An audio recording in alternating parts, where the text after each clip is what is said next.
বাদলা রোগ, যাকে ইংরেজিতে ব্ল্যাক কোয়ার্টার বা ব্ল্যাকলেগ বলা হয়, এটি ভারতীয় গরুর জন্য অত্যন্ত বিপজ্জনক এবং প্রাণঘাতী এক সংক্রামক ব্যাধি। সাধারণত এই রোগটি ক্লস্ট্রিডিয়াম চৌভয়ী নামক ব্যাকটেরিয়া দ্বারা হয়।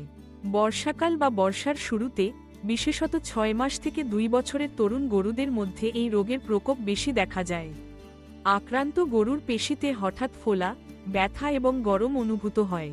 কিছুক্ষণের মধ্যেই ফোলা স্থানটি শক্ত হয়ে যায় এবং চাপ দিলে ক্রঞ্চ শব্দ হয়, কারণ ফোলার ভেতর গ্যাস জমে যায়। এই রোগের অন্যতম লক্ষণ হল হঠাৎ জ্বর, খাওয়ায় অনীহা, দেহে দুর্বলতা এবং আক্রান্ত স্থানে কালচে লাল ফোলা। অনেক ক্ষেত্রেই গরু দ্রুত অচেতন হয়ে পড়ে এবং কয়েক ঘন্টার মধ্যে মৃত্যু ঘটে, তাই এটি খুব দ্রুত ব্যবস্থা নেওয়ার রোগ। সাধারণত আক্রান্ত গরুর পায়ের উরু, কোমর, কাঁধ বা ঘাড়ে ফোলা দেখা যায়। ফোলা স্থান থেকে কালচে রক্ত ও দুর্গন্ধযুক্ত তরল বের হতে পারে।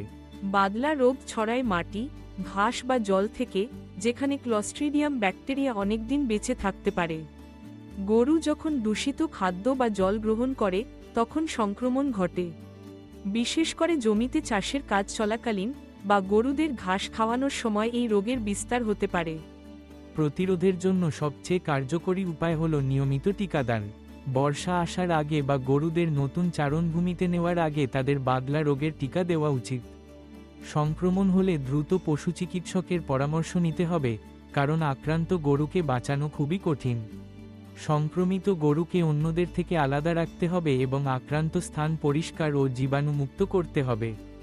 বাদলা রোগ গরু পালনকারীদের জন্য এক বিশাল চ্যালেঞ্জ, তবে সচেতনতা, প্রতিরোধমূলক টিকা এবং পরিচ্ছন্নতা বজায় রাখলে এই রোগ থেকে গরুদের রক্ষা করা সম্ভব।